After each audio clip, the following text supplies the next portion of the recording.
Breaking news में आपका स्वागत है। खबरों के सबसे विश्वसनीय ठिकाने से मैं रमेश गांधी। सूबे के मुख्यमंत्री अशोक गहलोत पिछले तीन दिनों से चल रहे राजनीतिक मैराथन में सबसे आगे बाजी दौड़कर निकल गए हैं। उन्होंने अपने ही विधायकों के माध्यम से पटकनी दिला दिए पूर्व उप मुख्यमंत्री सचिन पायलट को। उनके खेमों के लोगों से ही अपनी तारीफ़ के पुल बनवा दिए हैं।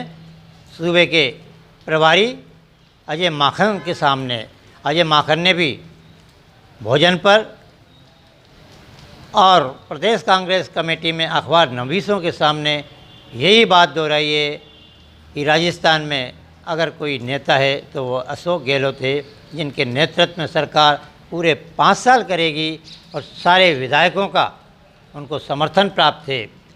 कुल मिलाकर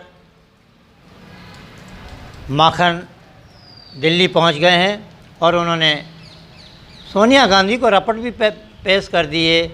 अब सोनिया गांधी क्या निर्णय लेती हैं राजस्थान के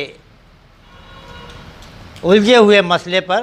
पंजाब के मसले को तो उन्होंने चंद मिनटों में सुलझा दिया था, लेकिन सूबे का गहलोत और पायलट का नूरा कुश्ती का मैच और सुलझाने में असफल हो रही हैं। वहीं सचिन पायलट ने भी दो टूक जवाब देते हुए कहा है कि तेरी मर्जी से डर जाऊंगा हर बार, यह मुमकिन नहीं है। मेरा भी अपना वजूद है, मैं कोई राजनीतिक आईना नहीं हूँ। सचिन पायलट काफ़ी मुखर नज़र आ रहे हैं और उन्होंने सोनिया गांधी तक खबर पहुंचाई है। प्रियंका गांधी को दो टूक सवालों में जवाब दिया है कि अगर यही करना था माखन जी को तो फिर 3 दिन विधायकों की मीटिंग क्यों ली, क्योंकि गहलोत साहब के पक्ष में एक दिन पूर्व उन्होंने सारे विधायकों को बुलाकर लॉबिंग करवाई है और उस लॉबिंग से ये सिद्ध हो गया है कि अशोक गहलोत जब तक चाहेंगे जब तक मुख्यमंत्री रहेंगे और जब चाहेंगे जब मंत्रिमंडल बनाएंगे।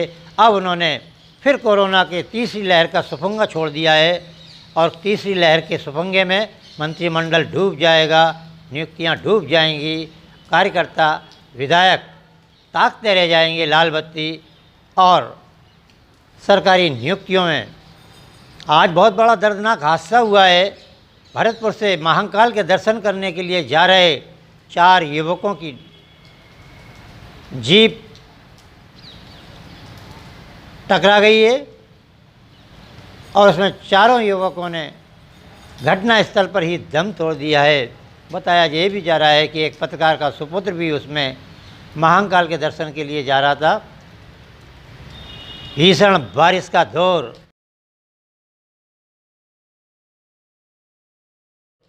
मेघ गरज गरज कर बरस रहे हैं और किसानों के चेहरे खिल रहे हैं। अन्नदाता अब प्रसन्न दिखाई देता है क्योंकि सावन की झड़ी हाड़ौती में लग चुकी है। चंबल के गेट अभी नहीं खुल पा रहे हैं क्योंकि राजस्थान में पानी का इतना दबाव नहीं है जितना दबाव मध्य प्रदेश में है। वहीं दूसरी ओर कुछ बांधों में चादर चल रही है, काली सिंध पूर्ण यौवन पर आ गई है। 8 गेट उसके खोल दिए गए हैं। कुल मिलाकर सूबे में अब हरियाली की चादर ओढ़ेगी धरती और अन्नदाताओं की अब बोनी शुरू हो जाएगी।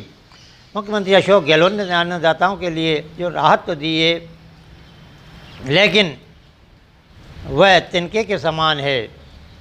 केडीएल को भगाने के लिए यूडीएच मंत्री शांति धारीवाल और उनकी टीम पुरजोर कोशिश कर रही है, लेकिन सब असहाय है और जनता को ये सिद्ध नहीं कर पा रहे हैं कि केडीएल को भगाना इतना आसान नहीं है, क्योंकि अशोक गहलोत की मेहरबानी है पूर्व मुख्यमंत्री वसुंधरा राजे ने भी उनसे करोड़ों रुपए लिए हैं और उनको 20 साल का एग्रीमेंट किया है।